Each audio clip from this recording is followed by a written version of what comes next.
माननीय प्रभारी मंत्री जी, माननीय सांसद जी द्वारा स्मृति चिन्ह भेंट और माननीय जिलाध्यक्ष महोदय जी द्वारा ओडीओपी का एक स्मृति चिन्ह माननीय मुख्यमंत्री जी को भेंट किया जा रहा है।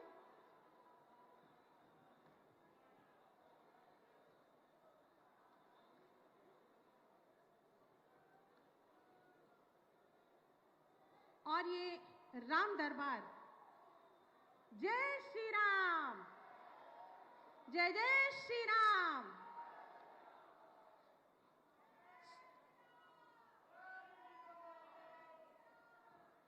स्वागत, अभिनंदन, वंदन और स्वागत की श्रृंखला में मैं अनुरोध करूंगी माननीय विधायक महोदय फर्रुखाबाद माननीय मेजर सुनील दत्त द्विवेदी जी से कृपया पधारें और अपने स्वागत उद्बोधन से हम सबको अनुग्रहित करें।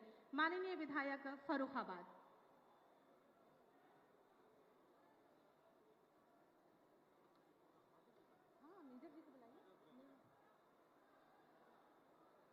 माननीय विधायक फर्रुखाबाद मेजर सुनील दत्त द्विवेदी जी स्वागत उद्बोधन के लिए मंच पर उपस्थित उत्तर प्रदेश के यशस्वी, तेजस्वी, ओजस्वी, तपस्वी मुख्यमंत्री, हमारी श्रद्धा के केंद्र श्रद्धेय योगी आदित्यनाथ जी, उनकी कैबिनेट में उनके सहयोगी आदरणीय योगेंद्र उपाध्याय जी, हमारे क्षेत्र के क्षेत्रीय अध्यक्ष प्रकाश पाल जी, इस जनपद के प्रभारी श्री महेश दुबे जी, जिला पंचायत की अध्यक्षा मोनिका यादव जी, हमारे सभी मित्र सम्मानित विधायकगण और मंच पर उपस्थित सभी सम्मानित अतिथिगण, इस प्रांगण में भारी संख्या में पधारे हुए हमारे सभी कार्यकर्ता बंधुओं, बहनों और भाइयों, आज एक बहुत ऐतिहासिक दिन है। आज 13 मार्च को हमें हमारे माननीय मुख्यमंत्री जी द्वारा 288 करोड़ की परियोजनाओं का लोकार्पण होने जा रहा है, जो हमको प्राप्त होने जा रही हैं। एक ऐतिहासिक दिन है हर क्षेत्र में। जब से माननीय मुख्यमंत्री जी ने उत्तर प्रदेश में नेतृत्व संभाला है, उत्तर प्रदेश की विकास का पहिया बड़ी तेज रफ्तार से आगे बढ़ रहा है और यही परिलक्षित होता है इन तमाम योजनाओं के लोकार्पण से। आज ऐसी बहुत सारी योजनाएं हैं जिसमें उत्तर प्रदेश भारतवर्ष में नंबर 1 आ रहा है। माननीय मुख्यमंत्री जी ने संकल्प लिया है कि हम उत्तर प्रदेश को $1 ट्रिलियन की इकोनॉमी बनाएंगे और अभी आपको ध्यान होगा माननीय मोदी जी ने अपने उद्बोधन में भाषण में कहा था कि अन्य राज्यों को भी ये संकल्प लेना चाहिए, जैसे हमारे यशस्वी योगी आदित्यनाथ जी ने लिया है। अभी बजट का सत्र विधानसभा में चला था। ऐतिहासिक बजट 7 लाख करोड़ का बजट उत्तर प्रदेश को माननीय मुख्यमंत्री जी ने दिया है। विकास होना चाहिए, डेवलपमेंट होना चाहिए। जो कानून व्यवस्था सुधारी है उससे आज व्यापारी, उद्यमी, उद्योगपति हमारे यहां निवेश के लिए आ रहे हैं। अभी माननीय योगी जी ने इन्वेस्टर समिट किया था, 10 लाख करोड़ के एमओयू उसमें साइन हुए हैं। आज हम युवा को समर्थ बना रहे हैं। आज उत्तर प्रदेश का इंफ्रास्ट्रक्चर वो डेवलप कर रहे हैं। उत्तर प्रदेश एक्सप्रेस वेज का प्रदेश कहा जाने लगा है। भारतवर्ष में सबसे ज्यादा इंटरनेशनल एयरपोर्ट्स अगर कहीं बने हैं तो वो हमारे उत्तर प्रदेश में बने हैं। ये हमारे लिए गर्व का विषय है। किसी भी क्षेत्र में जाएं, आपने देखा शिक्षा का कायाकल्प कर दिया। चिकित्सा के क्षेत्र में मेडिकल कॉलेजेस खुल रहे हैं, बिजली सुधर चुकी है, कानून व्यवस्था सुधर चुकी है। आज योगी जी नारा दे रहे हैं कि हम स्केल की बात करें, स्पीड की बात करें, स्किल की बात करें, कैसे हम युवाओं को नए नए रोजगार दें, नई नई संभावनाओं की तलाश जारी है। आज उत्तर प्रदेश बहुत आगे जा रहा है, उनके नेतृत्व में बहुत आगे बढ़ रहा है। और इसीलिए जो कानून व्यवस्था में आमूलचूल परिवर्तन हुआ है, जिस प्रकार से सुशासन, सेवा और सुरक्षा का संकल्प आदरणीय योगी जी ने लिया है, इसीलिए अभी बजट सत्र में हमारी महामहिम माननीय राज्यपाल महोदया ने कहा था कि योगी जी की सरकार उत्तर प्रदेश में राम राज्य लाने में पूर्णतया सफल रही है। उत्तरकांड में तुलसीदास जी ने कहा था, दैहिक दैविक भौतिक तापा, राम राज काहू नहीं व्यापा। राम राज्य में ये कष्ट नहीं होते, दैहिक कष्ट, दैविक कष्ट, भौतिक कष्ट। और ऐसा क्यों है? क्योंकि हमारे नेता, हमारे मुख्यमंत्री जी सच्चे राम भक्त हैं। हम सच्चे राम भक्त हैं। हम राम का नाम लेते हैं, राम का नाम जपते हैं, राम के आदर्शों पर चलने का प्रयास करते हैं। लेकिन बड़े खेद का विषय है कि हमारे विपक्षी पार्टियां राम जी का नाम लेने में भी परहेज करती हैं, गुरेज करती हैं। माननीय मुख्यमंत्री जी भी उपस्थित थे विधानसभा में, ये सब सत्र चला, तो जो भव्य दिव्य नव्य मंदिर बना है अयोध्या में श्री रामचंद्र जी का, उसके लिए बधाई संदेश देने का जब विषय आया तो उस प्रस्ताव पे भी 123 विपक्षी सदस्यों में से सिर्फ 14 हाथ उठे थे। राम हमारे आदर्श हैं, हम उनका नाम लेते हैं, हम उनके आदर्शों पे चलते हैं। आप भी चलने का प्रयास करिए, प्रभु हैं। हमारे आदर्शों के नाम पर नहीं चल सकते तो अपने आदर्श के नाम पर चलिए। आपके आदर्श कौन है? लोहिया जी। लोहिया जी का नाम क्या है? राम मनोहर लोहिया, उनका नाम लीजिए, उनके आदर्शों पर चलिए। लेकिन आप तो सत्ता के मद में अंधे हो गए, चूर हो गए, और आपने सिर्फ एक नारा दिया कि बाप बड़ा ना भैया और सबसे बड़ा रुपैया। इसीलिए धस गया पहिया साइकिल का। महाभारत में भी किसी का पहिया धस गया था।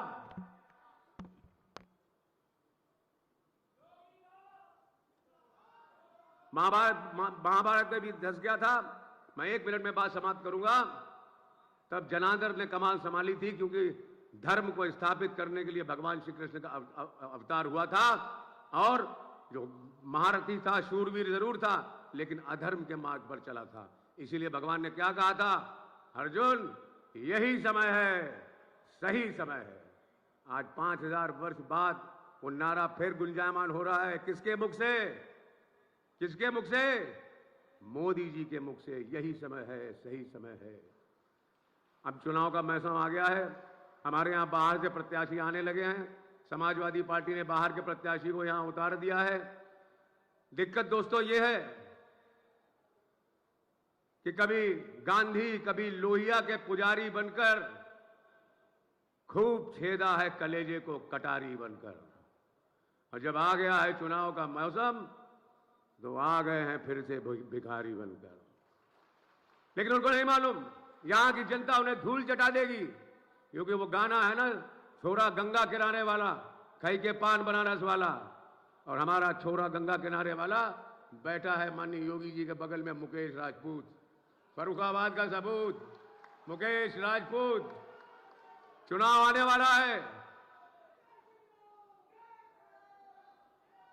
मोदी का कमाल बोलेगा, योगी का इकबाल बोलेगा, आपका धमाल बोलेगा, और कमल का जमाल बोलेगा, उसकी सुंदरता बोलेगी।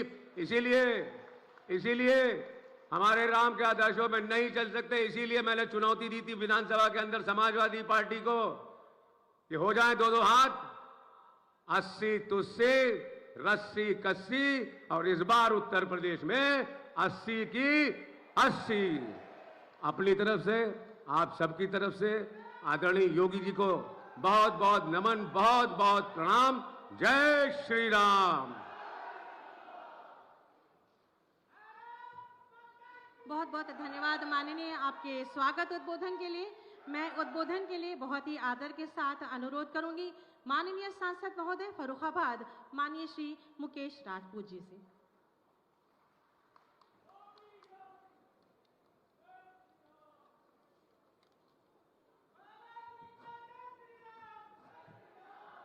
भारत माता की, भारत माता की। उत्तर प्रदेश के यशस्वी मुख्यमंत्री प्रातः स्मरणीय योगी आदित्यनाथ महाराज जी अपने मंच पर बैठे उत्तर प्रदेश सरकार के माननीय मंत्री आदरणीय योगेंद्र उपाध्याय जी, हमारे क्षेत्रीय अध्यक्ष आदरणीय ओम प्रकाश जी पाल, आदरणीय लोकसभा के प्रभारी अजय धागले जी, हमारे आदरणीय जिला के प्रभारी शिव महेश दुबे जी, आदरणीय जिलाध्यक्ष रूपेश गुप्ता जी, हमारी बहन जिला पंचायत के अध्यक्ष सुश्री मोनिका यादव जी, पूर्व हमारे विधायक आदरणीय सुशील साकी जी, हमारे दूसरे विधायक माननीय नागेंद्र सिंह राठौर जी, हमारे तीसरे विधायक माननीय मेजर सुनील दत्त द्विवेदी जी, चौथे विधायक आदरणीय बहन डॉक्टर सुरभि गंगवार जी, हमारे एमएलसी साहब प्रियांशु दत्त द्विवेदी जी, हमारे पूर्व विधायक सहकारी बैंक के अध्यक्ष आदरणीय कुलदीप गंगवार जी, पूर्व विधायक आदरणीय और अमर सिंह खटेक जी, आदरणीय सत्यपाल जी, आदरणीय लोकसभा के संयोजक दिनेश कटियार जी, समस्त हमारे ब्लॉक प्रमुख जी, हमारे समस्त चेयरमैन जी, हमारे सम्मानित पत्रकार बंधुओं और क्षेत्र से आई हुई पूजा की योग्य माताओं बहनों, पूजा की योग्य सभी श्रद्धेय बुजुर्गों, सम्मानित पत्रकार बंधुओं, मैं आप सबके चरणों में सिर झुका के प्रणाम करता हूं, बहुत बहुत वंदन, बहुत बहुत अभिनंदन करता हूं। साथ में माननीय इतने व्यस्त समय में थे माननीय मुख्यमंत्री जी फर्रुखाबाद जनपद में आए, जो विकास योजनाओं का आज लोकार्पण करेंगे, शिलान्यास करेंगे और ज्ञान के सभांगन में पधारे, इसलिए बहुत बहुत धन्यवाद, बहुत बहुत आभार व्यक्त करता हूं फर्रुखाबाद लोकसभा की ओर से। माननीय जी को मैं बताना चाहता हूं कि फर्रुखाबाद लोकसभा गंगा और रामगंगा और काली नदी के बीच का बसा हुआ ये हमारी लोकसभा है। इस लोकसभा में 2017 से पहले यहाँ पर डकैतों का बसेरा हुआ करता था। यहाँ छबराम डकैत भी रहे, यहाँ कलुआ गैंग का भी बहुत बड़ी मात्रा में रहा। यहाँ एक नहीं, चाहे पोती हो चाहे अलवर हो, यहाँ पूरा फर्रुखाबाद मेरी पूरी लोकसभा एक तरह से डकैतों की शरण स्थली थी। यहाँ पर दिन में अपहरण हो जाते थे, यहाँ तक कि हमारे यहाँ के किसानों पर एक नहीं 40-40 किसानों को लिटा के उनके ऊपर ट्रैक्टर चलाया गया, उनकी शरीर की एक एक हड्डियां चरमरा के टूट गई। माननीय मुख्यमंत्री जी, मैं बताना चाहता हूं आपको, यह फर्रुखाबाद जनपद महाभारत कालीन राजा द्रौपद की राजधानी रही है। यहाँ पर द्रौपदी का स्वयंवर भी हुआ है। हमारे कंपिल में जैन धर्म के देखा जाए तो जैन धर्म के विमलनाथ भगवान जी का यहाँ पर 4 कल्याणक हुए हैं। तो एक कल्याणक जहाँ होता है तो वहाँ पर एक तीर्थ स्थल बन जाता, तो इसलिए पूरे देश के जैन समाज के भी लोग फर्रुखाबाद जनपद में भगवान विमलनाथ के वहाँ कंपिल में आते हैं। इसी तरह भगवान बुद्ध की धरती स्वर्गावतरण भी संख्या में हुआ था। पूरे विश्व के लोगों का यहाँ पर फर्रुखाबाद जनपद में कई हमारे यहाँ बुद्ध विहार भी हैं, पूरे विश्व के लोग संख्या में भी आते हैं। यही नहीं, हमारे यहाँ बुद्ध से लगा हुआ, संख्या से लगा हुआ हमारे यहाँ बाबा नीम करोरी धाम का तपोस्थली भी है। बाबा नीम करोरी की तपोस्थली भी, नीम करोरी स्थान भी है। और इसी के साथ साथ अपने यहाँ जो सिंह ऋषि जिन्होंने राजा दशरथ की अत्पुत्रष्टि का जो यज्ञ किया था, वो यही यहाँ सिंह ऋषि की भी तपोभूमि स्थली रही है। यहाँ गंगा जी के किनारे यहाँ पर गंगा स्नान कई गंगा स्नान होते हैं। यहाँ पर महा के मेला में यहाँ पर लोग आते हैं, कल्पवास करते हैं। कावड़ यात्रा भी यहाँ से पूरे हमारे मध्य प्रदेश से भी लोग, ग्वालियर है, भिंड है, मुरैना है, यहाँ है, आगरा से भी लोग यहाँ से कांवड़ लेके आते हैं। और इधर आपको हमारे यहाँ से भी लोग कांवड़ यात्रा लखीमपुर खीरी को जाते हैं। 2017 से के बाद में माननीय मुख्यमंत्री जी जब आप मुख्यमंत्री बने, उसके बाद में इस क्षेत्र से जो डकैतों की शरण स्थली थी, पूरे देश नहीं, प्रदेश नहीं, पूरे देश से यहाँ लोगों को पकड़ करके लाते थे और यहाँ पर फिरौती होती थी। हमारी कटरी क्षेत्र में जब माननीय मुख्यमंत्री आप मुख्यमंत्री बने, उसके बाद में फर्रुखाबाद जनपद में एक भी फिरौती नहीं हुई। जितने अपराधी थे, गुंडे थे, माफिया थे, या तो वो उत्तर प्रदेश छोड़ के चले गए या जेल चले गए, या आपके प्रभाव से वो धूल में, मिट्टी में आपने मिला दिए। इसके लिए मैं आपका बहुत बहुत आभार व्यक्त करता हूं माननीय मुख्यमंत्री जी। यही नहीं कि आपके जब मुख्यमंत्री बने तब आपने यहाँ पर रामगंगा पर अर्जुनपुर में पुल भी स्वीकृत कराया, जो आज लगभग 90% बन गया है। आपने कमालगंज में मड़ैयन घाट का पुल भी स्वीकृत कर दिया जो 191 करोड़ का है, जिसका पिछली साल से शुभारंभ हो रहा है। आपके द्वारा माननीय मंत्री जी यहाँ पर सड़कें पहले 3 मीटर चौड़ी हुआ करती थी, आज 7-7 मीटर चौड़ी सड़कें हो रही हैं। 2 सड़कें छोड़ के शेष लगभग 7 मीटर चौड़ी हो रही हैं। आपने जनपद में विद्युतीकरण में भी पहले फर्रुखाबाद में विद्युत जो थी वो या छिबड़ा मुंह से या मैनपुरी से आती थी। आज पूरे जनपद में बिजली के 2 पावर हाउस बन जाने से फर्रुखाबाद जनपद 24 घंटे यहाँ के किसानों को, व्यापारियों को 24 घंटे बिजली मिलने का काम शुरू हो गया है। इसके लिए भी मैं आपका बहुत बहुत आभार व्यक्त करता हूँ, साधुवाद देता हूँ। माननीय मुख्यमंत्री जी, आपने कहा था कि मेरी सरकार बनेगी मैं ऋण माफ करूंगा। मैं इसके लिए भी बहुत आपका आभार व्यक्त करता हूं। आपने किसानों का ऋण माफ किया। दूसरा, अभी 1 सप्ताह भी नहीं हुआ, आपने कहा था मैं किसानों को जो नलकूप हैं उन नलकूपों से कोई भी बिजली का बिल नहीं लेंगे। अभी 4-5 दिन पहले आपने फर्रुखाबाद के किसानों के साथ साथ पूरे उत्तर प्रदेश के किसानों से सिंचाई के लिए नलकूप का जो बिजली का बिल माफ किया। इसके लिए मैं अपने किसानों की तरफ से, अपनी लोकसभा के किसानों की तरफ से आपका वंदन करता हूं, अभिनंदन करता हूं, स्वागत करता हूं। माननीय महोदय, मैं आपके फर्रुखाबाद जनपद में आपके प्रयास से ये फर्रुखाबाद जनपद में जन समर्थन पोर्टल डिजिटलीकरण के माध्यम से यहाँ फर्रुखाबाद जनपद में 1,84,000 किसानों का आधार कार्ड से लिंक हो गया है। इससे किसानों को मात्र 7 से 10 मिनट के अंदर उनका लोन स्वीकृत हो जाएगा। ऐसा पूरे हिंदुस्तान में पहला फर्रुखाबाद जनपद को बनाने का आपने काम किया। इसके लिए भी मैं आपका आभार व्यक्त करता हूं, साधुवाद देता हूं। माननीय मुख्यमंत्री जी, मैं आपका अपने फर्रुखाबाद जनपद के अभी 6 मार्च को हमारे यहाँ से करीब 6,500 लोग भगवान रामलला के दर्शन करने गए और वहां से जो लौट के आए उनने आपका बहुत आभार व्यक्त किया, बहुत साधुवाद दिया। जो वहां जिस तरह से आपने व्यवस्था की, मैं अपने फर्रुखाबाद के जितने लोग दर्शन करने गए उन्हें जो आपके तरफ से, आपकी सरकार की तरफ से सुख सुविधाएं दी गई, मैं इसके लिए भी आपके चरणों में वंदन अभिनंदन करता हूं। माननीय मुख्यमंत्री जी से आपसे 1-2 अनुरोध छोटे छोटे करना चाहता हूं कि ये फर्रुखाबाद जनपद महाभारत कालीन से जुड़ा हुआ है, तो इस फर्रुखाबाद जनपद का नाम मेरा आपसे अनुरोध है कि इस फर्रुखाबाद जनपद का जब यहाँ का लोकसभा का चुनाव फर्रुखाबाद के लोग कम से कम 5 लाख से ऊपर चुनाव जिता के भेजे, तो मैं चाहता हूं कि आप इस फर्रुखाबाद जनपद का नाम जो है वो बदल के पांचाल नगर कर देंगे। ऐसा मेरा आपके चरणों में मेरा निवेदन है फर्रुखाबाद के लोगों की तरफ से। दूसरा मेरा आपसे एक निवेदन है, आपके पास पत्रावली है, लोकसभा के चुनाव के बाद में आप फर्रुखाबाद में विकास प्राधिकरण घोषित कर देंगे। आपने पत्रावली मंगा ली है, इसका अध्ययन भी कर रहे हैं। जब पूर्ण हो जाए कार्रवाई तो उसे भी घोषित करा देंगे। एक छोटी सी बात कह के मैं अपनी बात समाप्त करना चाहता हूं कि यहाँ के फर्रुखाबाद के लोग, गंगा लोग बाहर से यहाँ नहाने आते हैं, लेकिन यहाँ के बहुत से लोग श्रद्धालु हरिद्वार जाते हैं। मेरा आपसे निवेदन है कि यहाँ से जो गंगा एक्सप्रेस वे निकल रहा है और आपने जो बुंदेलखंड एक्सप्रेस वे बनाया है और गंगा एक्सप्रेस वे को बुंदेलखंड एक्सप्रेस से जोड़ देंगे तो हम लोग गंगा से लेकर गुप्त गंगा तक, बुंदेलखंड में गुप्त गंगा है, गंगा से लेकर गुप्त गंगा तक आपस में मिल जाएंगे। और हमारा इसे संगसा है, बाबा नीम करोरी धाम है और हमारा संगसा है, वो भी मध्य में आके जुड़ जाएगा। तो ये फर्रुखाबाद जनपद के हमारे पूरे चौमुखी विकास हो जाएगा।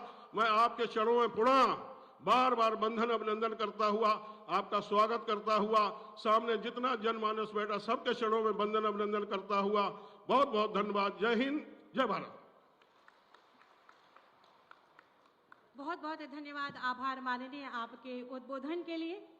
स्वामी विवेकानंद योजना के अंतर्गत आज इस मंच के माध्यम से माननीय मुख्यमंत्री जी अपने शुभ कर कमलों से हमारे छात्र छात्राओं को स्मार्टफोन वितरित करेंगे। मैं बहुत ही आदर के साथ अनुरोध करूंगी माननीय मुख्यमंत्री जी से कि इन छात्र छात्राओं को स्मार्टफोन वितरित करें। सबसे पहले आराधना, और आप इन बच्चों के लिए, इन छात्र छात्राओं के लिए जोरदार तालियां बजा के इनके भविष्य के लिए शुभकामनाएं इन्हें दें। नीतू,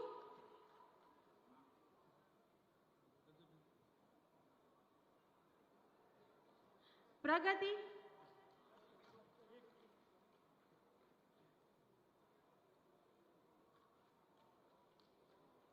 निशा मंसूरी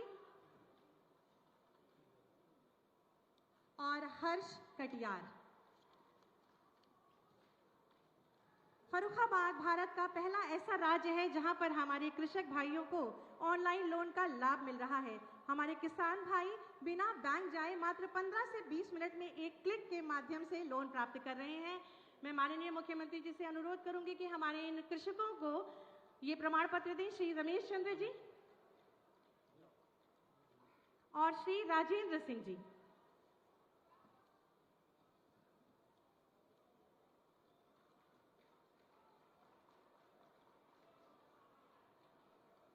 बहुत बहुत धन्यवाद, आभार माननीय। आज जनपद फर्रुखाबाद को माननीय मुख्यमंत्री जी द्वारा विभिन्न विकास परियोजनाओं की सौगात दी जा रही है, जिससे जनपद विकास के और तीव्र गति करेगा। मैं बहुत ही आदर के साथ माननीय मुख्यमंत्री जी से अनुरोध करूंगी, कृपया अपने शुभ कर कमलों से बटन दबाकर इन विकास परियोजनाओं का शिलान्यास और लोकार्पण करें, हमें अनुग्रहित करें। माननीय मुख्यमंत्री जी के बटन दबाने के साथ ही इन 102 विकास परियोजनाओं का शिलान्यास और लोकार्पण हो रहा है, जिनकी लागत 288 करोड़ है। इनमें 47 परियोजनाओं का शिलान्यास और 55 नवनिर्मित योजनाओं का लोकार्पण आज हुआ है और जनपद के विकास में और गति, एक बार जोरदार तालियां बजाएं। बहुत बहुत शुभकामनाएं। बहुत बहुत धन्यवाद, आभार माननीय मुख्यमंत्री जी। आज हमारा प्रदेश हर क्षेत्र में, हर दिशा में तीव्र गति से विकास के नए कीर्तिमान स्थापित कर रहा है। शिक्षा हो, उत्तम स्वास्थ्य हो, रोजगार हो, सुरक्षा या कृषि, माननीय मुख्यमंत्री जी सबके कल्याण और सम्मान के लिए पूरी कर्मठता से और दृढ़ता से एक अभिभावक की भांति हमारे साथ खड़े हैं। उत्तर प्रदेश के व्यक्ति चाहे किसी धर्म, जाति, आयु या वर्ग का हो, माननीय मुख्यमंत्री जी उनके कल्याण, सम्मान और कुशलता के लिए संकल्पित हैं। ऐसे ही तपस्वी माननीय मुख्यमंत्री जी से अनुरोध करूंगी कि अपने आशीर्वचनों से हमारा मार्गदर्शन करें। जोरदार तालियों के माध्यम से माननीय का स्वागत करें।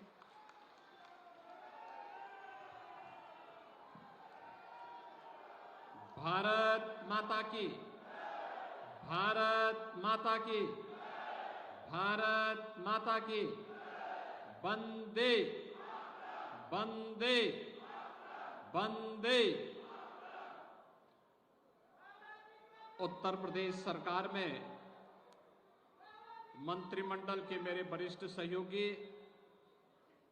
उच्च शिक्षा के मंत्री और जनपद के प्रभारी मंत्री श्री योगेंद्र उपाध्याय जी, फर्रुखाबाद के लोकप्रिय सांसद श्री मुकेश राजपूत जी, माननीय विधायक फर्रुखाबाद सदर मेजर सुनील दत्त द्विवेदी जी, माननीय विधायक भोजपुर श्री नागेंद्र सिंह राठौर जी, माननीय विधायक कायमगंज डॉक्टर सुरभि जी, माननीय विधायक अमृतपुर श्री सुशील कुमार साक्य जी, जिला पंचायत अध्यक्ष श्रीमती मोनिका यादव जी, विधान परिषद सदस्य श्री प्रांशु दत्त द्विवेदी जी, भारतीय जनता पार्टी के जिला के अध्यक्ष रुपेश गुप्ता जी, लोकसभा प्रभारी अजय धाकरे जी, दिनेश कटियार जी, शिव महेश दुबे जी, क्षेत्रीय अध्यक्ष श्री प्रकाश पाल जी, भारतीय जनता पार्टी के सभी पदाधिकारीगण, भारी संख्या में फर्रुखाबाद के आए हुए मेरे सभी उपस्थित बहनों और भाइयों, आज मां गंगा के सानिध्य में बसे हुए फर्रुखाबाद जनपद, जिस जनपद में भगवान बुद्ध ने, तीर्थंकरों ने और बाबा नीम करोली ने अपनी पवित्र साधना से जिस जनपद को धन्य किया है, इस धरा को कोटि कोटि नमन करते हुए मैं आप सबका हृदय से अभिनंदन करता हूं। बहनों और भाइयों, आज जहां एक ओर जनपद की 288 करोड़ रुपए की परियोजनाओं के लिए जो हमारे माननीय जनप्रतिनिधियों ने इस जनपद में लाने के लिए अब अहर्निश प्रयास किया, उन योजनाओं का सौगात होली के पूर्व आप सबको प्राप्त हो रहा है। वहीं साथ ही साथ आज देश की एक महत्वपूर्ण योजना, प्रधानमंत्री मोदी जी के विजन को सबसे पहले जमीनी धरातल पर उतारने वाला कोई जनपद, digital public infrastructure for agriculture AgriStack योजना, इस योजना को जमीनी धरातल पर उतारने वाला पहला जनपद, आज किसान क्रेडिट कार्ड की 10 मिनट के अंदर लोन की सुविधा से जुड़ने वाला पहला जनपद देश का फर्रुखाबाद बना है। मैं इसके लिए यहां के जनप्रतिनिधि और प्रशासन को धन्यवाद देता हूं और आप सभी अन्नदाता किसानों का हृदय से अभिनंदन करके प्रधानमंत्री मोदी जी का भी आभार व्यक्त करता हूं। अब इस योजना के लागू होने से हम सब जानते हैं कि यह योजना जैसे ही लागू होगी, होने के साथ ही एग्रीस्टेक योजना के कारण यहां पर डिजिटली केसीसी की सुविधा अन्नदाता किसानों को प्राप्त हो जाएगी और इसके लिए 4 बैंक, भारतीय state bank, bank of Baroda, Punjab national bank, bank of India, ये सभी सहयोग कर रहे हैं। यहां की सफलता के बाद पूरे प्रदेश के अंदर और पूरे देश के अंदर ये योजना लागू होने जा रही है, क्योंकि पायलट इंप्लीमेंटेशन के माध्यम से हम लोगों ने पहले चरण में जनपद फर्रुखाबाद को लिया और फर्रुखाबाद के बारे में जब यहां पे चर्चा भी माननीय सांसद जी और माननीय विधायक जी कर रहे थे तो मुझे याद आ रहा था कि यहां के लोग बार बार कहते थे संकिसा धाम का हम सुंदरीकरण का काम कर रहे हैं और संकिसा धाम दिव्य धाम के रूप में प्रस्तुत होगा, कोई संदेह नहीं होना चाहिए। बाबा नीम करौली के धाम के भी सुंदरीकरण की एक कार्य योजना हम लोगों ने प्रस्तुत करने के लिए कहा है और मां गंगा की अविरल और निर्मल धारा के लिए नमामि गंगे परियोजना के माध्यम से प्रधानमंत्री मोदी जी का जो अभियान चल रहा है, इस पर पहले की तुलना में बहुत काम हुआ है। जो बचा है प्रयागराज कुंभ के पहले पहले हम उस काम को भी पूरा करने जा रहे हैं। बहनों भाइयों, यहां पर सांसद जी भी कह रहे थे और हमारे विधायकगण भी कह रहे थे, बार बार कहते हैं कि गंगा एक्सप्रेसवे, और मैं आप सबसे कहने के लिए आया हूं, हमारा सर्वे का काम चल रहा है और फर्रुखाबाद होते हुए मां गंगा को जोड़ते हुए गंगा एक्सप्रेसवे फर्रुखाबाद को जरूर जोड़ेगी। उसके लिए हम लोग अपनी पहले भी कह चुके हैं कि कार्य होना है। फर्रुखाबाद वासियों को इसके लिए किसी के पास जाने की आवश्यकता नहीं है। डबल इंजन की सरकार डबल स्पीड से चलती है। जनप्रतिनिधिगण आपकी मेहनत करते हैं, प्रयास करते हैं और योजनाओं को आपकी जमीनी धरातल पर लेकर के आएंगे। 100 किलोमीटर का हम सर्वे का कार्य पूरा कर चुके हैं। हम लोग इसको गंगा एक्सप्रेसवे से लेकर के और बुंदेलखंड एक्सप्रेसवे तक जोड़ने की इस पूरी कार्य योजना को जमीनी धरातल पर उतारने के लिए बड़े कार्य योजना के साथ काम कर रहे हैं। फर्रुखाबाद आने वाले समय में कानपुर की तर्ज पर एक आधुनिक जनपद बनने की ओर तेजी के साथ अग्रसर होगा, कोई संदेह नहीं होना चाहिए। बहनों भाइयों, ये जनपद ने, जिस जनपद ने ब्रह्मदत्त द्विवेदी जी जैसे सपूत दिए हों, जिनका जीवन राष्ट्रवाद के लिए समर्पित था, और आप सब जानते हैं समाजवादी पार्टी के चीरहरण के दृश्य को बेनकाब करने वाला कोई एक भारत मां का लाल था तो वह थे इसी धरती के सपूत स्वर्गीय ब्रह्मदत्त द्विवेदी जी थे। उन लोगों ने उस समय समाजवादी पार्टी के उन षड्यंत्रों को पूरी तरह दूर करते हुए एक आह्वान किया था, राजनीति का शुद्धिकरण होना चाहिए, अपराधीकरण समाप्त होना चाहिए। और बहनों भाइयों, मैं आभारी हूं आप सबका, आदरणीय प्रधानमंत्री जी का, प्रदेश की जनता जनार्दन का, कि हम लोगों ने प्रदेश की कानून व्यवस्था को आज ऐसा बना के रख दिया है कि पूरे देश के अंदर कानून का राज के बारे में जब चर्चा होती है तो उत्तर प्रदेश की सब लोग चर्चा करते हैं। बेटी सुरक्षित हो जाए, व्यापारी सुरक्षित हो जाए, अन्नदाता किसान खुशहाल हो जाए और युवा अपने पैरों पर खड़ा होकर के स्वावलंबन का जीवन जीने लग जाए तो विकास इसी प्रकार से सरपट दौड़ता हुआ दिखाई देता है, जैसे आज उत्तर प्रदेश के अंदर है। आखिर यही उत्तर प्रदेश था 2017 के पहले बीमारू राज्य कहलाता था। लोग ये मानते थे कि देश के विकास का सबसे बड़ा बाधक है यूपी। लोग ये मानते थे यूपी तो ब्रेकर है, लेकिन हमने उसी ब्रेकर को दुरुस्त करते हुए देश का ब्रेक थ्रू बना दिया, डेवलपमेंट का ब्रेक थ्रू बनकर के आज एक ग्रोथ इंजन के रूप में यूपी काम कर रहा है। और यूपी कानून व्यवस्था के मामले में ही नहीं, अपने अन्नदाता किसानों के लिए भी बेहतरीन सुविधा देने वाला राज्य बनकर के उभरा है। आप सोचिए, उत्तर प्रदेश के बारे में पहले कौन चर्चा करता था?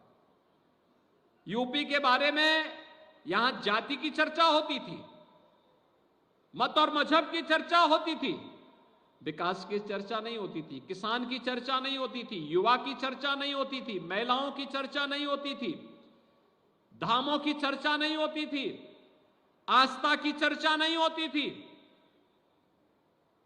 आज तो विकास की योजना का लाभ हर एक गांव, गरीब, किसान, नौजवान, महिलाएं सबको समान रूप से प्राप्त हो रही है। कोई सोचता था उत्तर प्रदेश में 7 वर्ष में डबल इंजन की सरकार 56 लाख गरीब को सिर ढकने के लिए छत दे दे, एक एक मकान दे दे? आज यूपी के अंदर 7 वर्ष के अंदर मात्र एक कार्य पूरा करके दिखाया गया। कोई सोचता था गरीब के घर में शौचालय बने, आज 3 करोड़ गरीब के घर में शौचालय बन गए।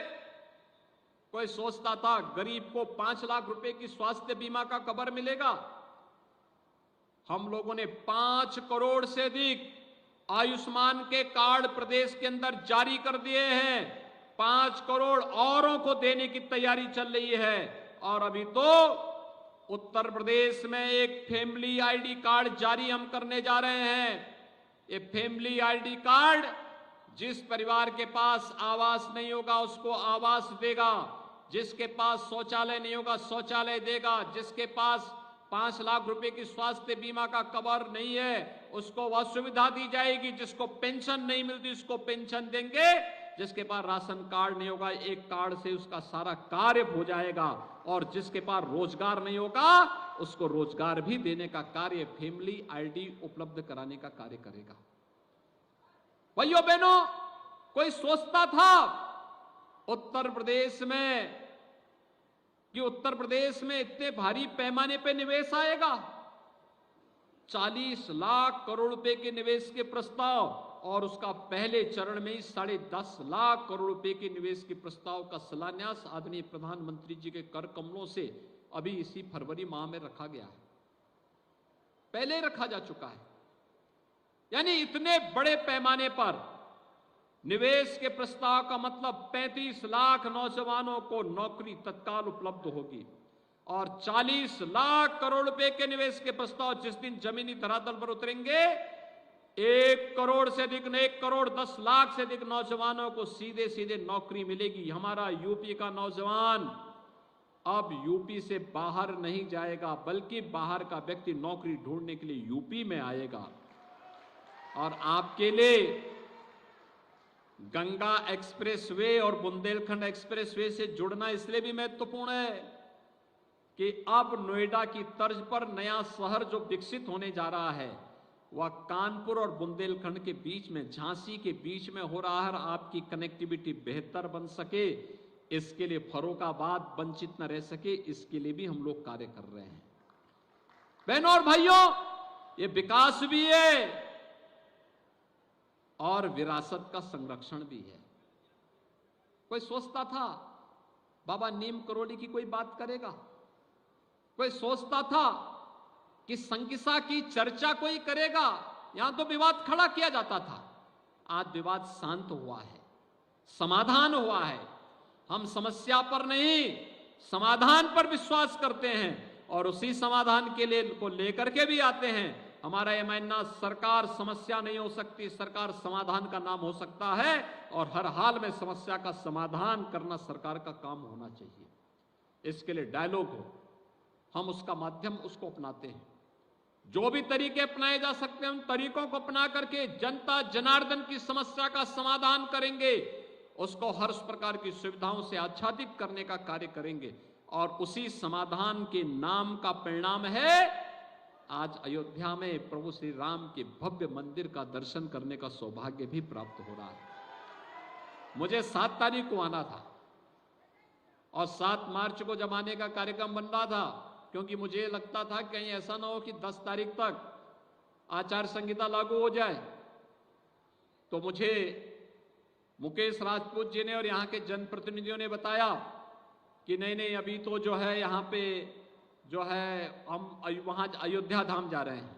तो मैंने कहा भी अयोध्या धाम बहुत आवश्यक है। 500 वर्षों का इंतजार करने के बाद अयोध्या में रामलला का विराजमान हुए, अयोध्या में रामलला विराजमान हुए हैं। प्रधानमंत्री मोदी जी के कर कमलों से सब पवित्र कार्यक्रम संपन्न हुआ है और अयोध्या धाम जरूर जाना चाहिए। मैं उसके बाद बनाता हूँ कार्यक्रम।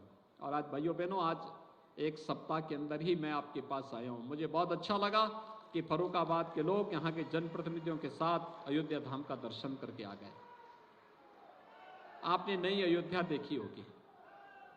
यही अंतर है, जब गलत लोग सत्ता में आते हैं राम भक्तों पर गोली चलाते हैं, और जब सही सरकार आती है, अच्छी सरकार आती है, संवेदनशील सरकार आती है, राम भक्तों को सिर माथे पर बिठा करके भगवान राम का दर्शन कराने के लिए लेकर के जाती है। आज तो अयोध्या में आपने देखा होगा कितना भव्य मंदिर बन रहा है। रामलला का विराजमान, क्या दिव्य और भव्य मूर्ति है। अयोध्या आधुनिक अयोध्या के रूप में विराजमान हो चुकी है। ये सभी कार्य इसलिए हुए हैं क्योंकि आपने सही फैसला किया। एक फैसला अयोध्या में राम मंदिर की समस्या का समाधान कर दी। एक वोट गंगा एक्सप्रेसवे को आपके फर्रुखाबाद तक लाने की तैयारी कर रही है। एक वोट आपको सुरक्षा का आश्वासन दे रही है। एक वोट आपको रोजगार की गारंटी दे रही है। एक वोट आपके भविष्य को उज्जवल बनाने के लिए आपको एक सुनहरा अवसर प्रदान कर रही है। और उसी आश्वासन के साथ आज हम सब आपके बीच यहां पर आए हैं। यह जितना माहौल बदला है बहनों और भाइयों, यह इसलिए क्योंकि प्रधानमंत्री मोदी जी का मार्गदर्शन और नेतृत्व देश को है। हमने एक बदलते हुए भारत को देखा है।